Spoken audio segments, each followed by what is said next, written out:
আমি আদালতে আপনাদের পক্ষে আমি যেন দাঁড়াতে পারি। তাই আজকে যারা বিদায়ী শিক্ষার্থীরা রয়েছেন, মনে রাখবেন এই বিদায় শেষ বিদায় নয়। শেষ বিদায় হলে সেই দিন যেই দিন শিক্ষকতা আমাদের ডাক দিলেন, তার আগ পর্যন্ত এই বিদ্যালয়কে আমরা ভুলে যেতে পারি না। এই বিদ্যালয়ে আপনাদের আসতে হবে, এই বিদ্যালয়ের কথা আপনাদের মনে রাখতে হবে।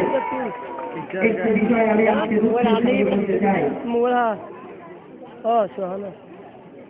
বছরের শুরুতেই থমকে গেছে শিক্ষা ব্যবস্থা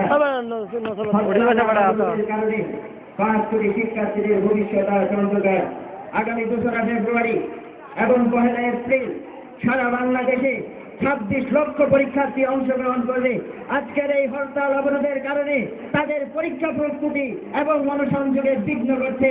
আগামী 2রা ফেব্রুয়ারি এসএসসি পরীক্ষা শুরু হতে যাচ্ছে। সারা বাংলাদেশে 10টি শিক্ষা বোর্ডের অধীনে 14 লক্ষ পরীক্ষার্থী অংশগ্রহণ করবে। এই শিক্ষার্থীরা কোনো দলের নয়, তারা দেশের সম্পদ। তাদের স্বার্থ মানেই জাতির স্বার্থ। তাই এই আন্দোলন হরতাল যারা করছেন তাদের বলে আল্লাহর দোহাই লাগে, এইসব আপনারা বন্ধ করুন। আন্দোলন যদি করতেই হয়, বোমা যদি মারতেই হয়, গুলি যদি চালাতেই হয়, তাহলে আমরা যারা রাজনীতি করি, আমরা যারা আওয়ামী লীগ করি বা রাজনীতি করি, আমাদেরকে পেট্রোল বোমা মারেন। গুলি যদি চালাতেই হয়, আমাদের বুকে গুলি চালান। কোনো নিরীহ মানুষের বুকে আপনারা গুলি চালাবেন না। আমি কোনো এখানে রাজনৈতিক বক্তব্য দিতে আসিনি। আমি আমার শিক্ষার্থীদের নিরাপত্তা চাই, তারা যেন পরীক্ষা সুন্দরভাবে দিতে পারে, সেই নিরাপত্তা আমি চাই।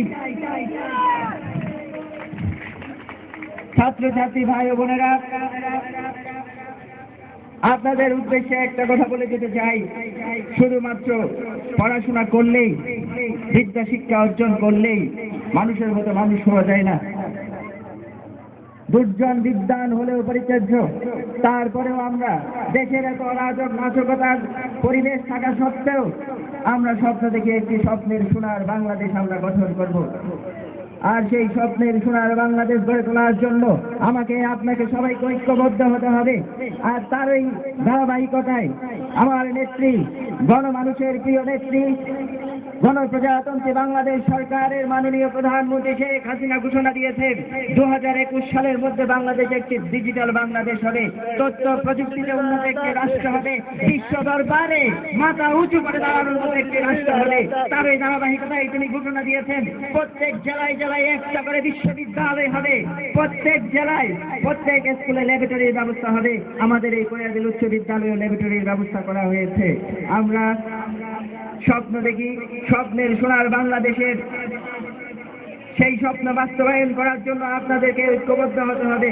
কিন্তু আমাদের এই স্বপ্নের পথে যারা বাধা হয়ে দাঁড়াবে তাদের বিরুদ্ধেও আমাদের ঐক্যবদ্ধ হতে হবে।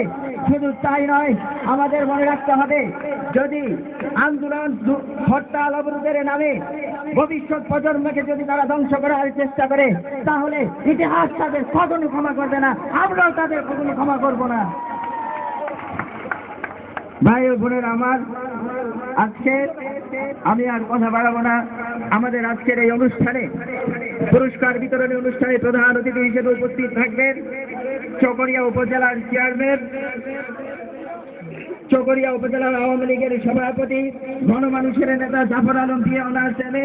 তিনি আজকে আপনাদের অনুষ্ঠানে বক্তব্য রাখবেন। হয়তো আমি যখন বক্তব্য দিতে পারবো না, তবে আপনাদের মাধ্যমে আমি জানিয়ে দিতে চাই, এখানে যারা অতিথি আছেন, যারা এখানে উপস্থিত আছেন, তারা ওনাকে জানাবেন আজকের এই মঞ্চে দাঁড়িয়ে ওনার কাছে, ওনার উদার মনের কাছে দুটা দাবি আপনারা জানাবেন। একটি হচ্ছে এই বিদ্যালয়ের যে বিশাল মাঠটি আমরা দেখতে পাচ্ছি, বর্ষাকালে এটি আর মাঠ থাকে না, এটি হয়ে যায় পুকুর।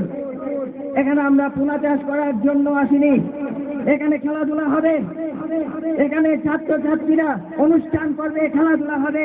খেলাধুলার অনুষ্ঠান না হলে শিক্ষার্থীদের পরিপূর্ণ শিক্ষা অর্জিত হবে না। তাই আপনারা ওনাকে বলবেন যে এখানে বালি দিয়ে যেন এই মাঠ ভর্তি করে দেয়, সেই দাবি আপনারা জানাবেন। 2 নাম্বার দাবি, আপনারা ওনাকে বলবেন যে এই কয়ারবিল ইউনিয়নে 10-15টা প্রাথমিক বিদ্যালয় আছে, 2টা হাই স্কুল আছে, এটা অনুমোদিত, আরেকটা অনুমোদিত। যাই হোক, আমরা চাইব এই কয়ারবিল উচ্চ বিদ্যালয়ের মাঠে একটি শহীদ মিনার করা হোক, যাতে করে সমস্ত প্রাথমিক বিদ্যালয়ের ছেলেরা এখানে ওই ভাষা শহীদদের প্রতি শ্রদ্ধা জানাতে পারে। সেই দাবি আপনারা আমাদের ওই জাফর আলম দিয়ে অনার্স সাহেবকে আপনারা করবেন। বিদায়ী শিক্ষার্থীদের আমি আন্তরিক শুভেচ্ছা জানাই, আপনাদের শুভকামনা করি, আপনাদের পরীক্ষা ভালো হোক। উপস্থিত অতিথিবৃন্দের সুস্বাস্থ্য কামনা করি, আমার সম্মানিত শিক্ষক মণ্ডলীদের সুস্বাস্থ্য কামনা করি, তাদের দোয়া কামনা করি। আপনাদের সবার প্রতি শুভেচ্ছা জানিয়ে আমার বক্তব্য এখানে শেষ করছি। জয় বাংলা, জয় হোক মেহনতি মানুষের। ধন্যবাদ অ্যাডভোকেট চৌধুরী আহমদ সাহাদ্দিন ছিল। এখন বক্তব্য নিয়ে আসবেন